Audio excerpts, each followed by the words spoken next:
Hello বন্ধুরা, welcome back to my channel. তো এটা অনেক দিন আগের ভিডিও।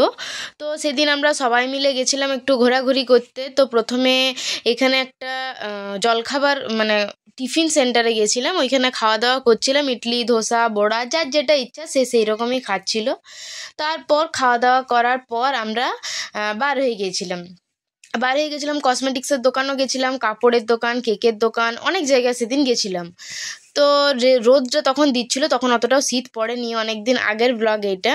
তো প্রথমে আমরা লিপ বাম দেখছিলাম। তো আমার একটা বান্ধবী লিপ বাম কিনছিল, আর এখানে অনেক কিছু জিনিস মানে দোকানে সব সাজা গুছানো করছিল। পারফিউম লিভার ছিল, আমার পারফিউম নিয়েছিলাম।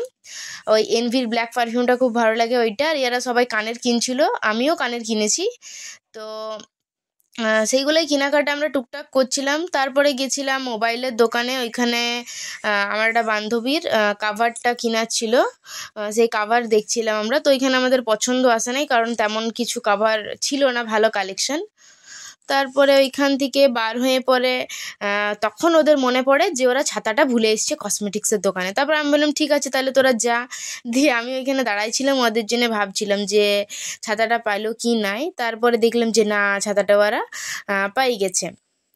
তারপর ওইখান থেকে যাওয়ার পর আমরা গেছিলাম কাপড়ের দোকান, মানে কুর্তি কিনবার ছিল, একটা বান্ধবীর কুর্তি কেনার ছিল সোমার। তো এইখান থেকে আমরা হাঁটতে হাঁটতে গল্প করতে করতে অনেক লেট করে সেদিন গেলাম কাপড়ের দোকান, দেবপ্লাজা গেছিলাম। তো ওইখানে কাপড়ের দোকান যাওয়ার পর ওইখানে একটা কুর্তি কেনার ছিল, সেইটা কিনলাম। তো এরা আগেই ঢুকেছিল, তো এইখানে এরা দেখছিল কুর্তি সেট, তারপরে এমনি শর্ট কুর্তি, অনেক কিছু ছিল দোকানে, অনেক কিছু পাওয়া যায় এই দোকানটাতে। কালেকশনটা আমারও খুব ভালো লাগে, আর দামও কম থাকে। তো এইখান থেকে সময় একটা কুর্তি কিনলো, এই শর্ট কুর্তিগুলো একটা কিনেছিল, কোনটা পটে ঠিক আমার মনে নেই। তারপর আমরা ওইখান থেকে কেনাকাটা করে বার হয়ে গেছিলাম। তারপরে ওইখান থেকে বার হওয়ার পর গেছিলাম সিটি বাজার মেট্রোতে যাই পরেও কেনাকাটার কিছু করার ছিল, তো সেইগুলো আমরা করছিলাম, অনেক ফটোও তুলেছি।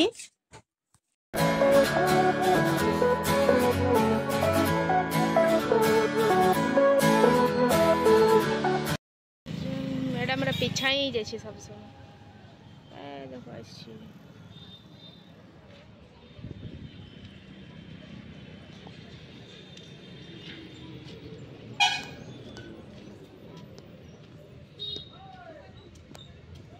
তো মেট্রো বাজার চলে এসেছিলাম তখন আমরা।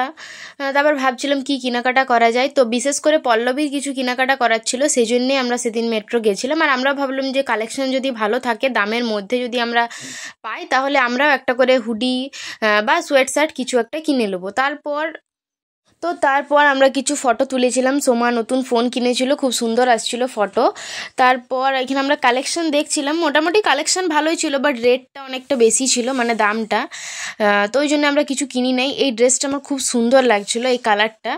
তো তারপরে যেহেতু পূজাতে অনেক কিছু কেনাকাটা হয়েছে, তো আর তো কেনার মানে উপায় নাই, ঘরে এসে পরে তাহলে মার খাইতে হবে। তারপরে এখানে পার্সগুলো দেখছিল, কি জানি মনে নেই ওরা ঠিক নিয়েছে কি নাই। তারপর চলে এসেছিলাম আমরা কেকের দোকানে কেক দেখাচ্ছিল, মানে কেক কিনা ছিল। তো এখানে এই কেকগুলো ভালো লাগছিল, বাট আমি যে কেকটা ঘর নিয়ে এসেছিলাম মানে আমার বার্থডেতে, ওই কেকটা আমার অনেক সুন্দর লেগেছিলো ওই ডগিগুলো দেখে পরে। তো ওই জন্য আমি এই কেকগুলো নিই নাই, ওই ডগিওয়ালা কেকটাই আমি নিয়েছি। একটা চকলেট ফ্লেভারের কেক ছিল, বাটারস্কচ ছিল, এগুলোও ভালো লাগছিলো। কিন্তু এই কেকগুলো আমি দু একবার এনেছি ভাইদের বার্থডেতে বা বাবার বার্থডেতে, ওই জন্য আমি এবার ভাবলাম যে একটু আলাদা কিছু কিনি। এই কেকটা আমার দেখতে খুব সুন্দর লাগছিলো, ওই জন্য আমি এই কেকটা নিয়েছিলাম। তারপর একটা মিনি পিৎজা খাইছিলাম।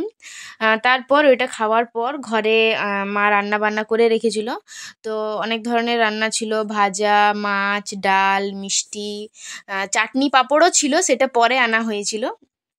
তারপরে আমার ভাই ভিডিওগুলো করে দিয়েছিল, আমার ক্যামেরাম্যান।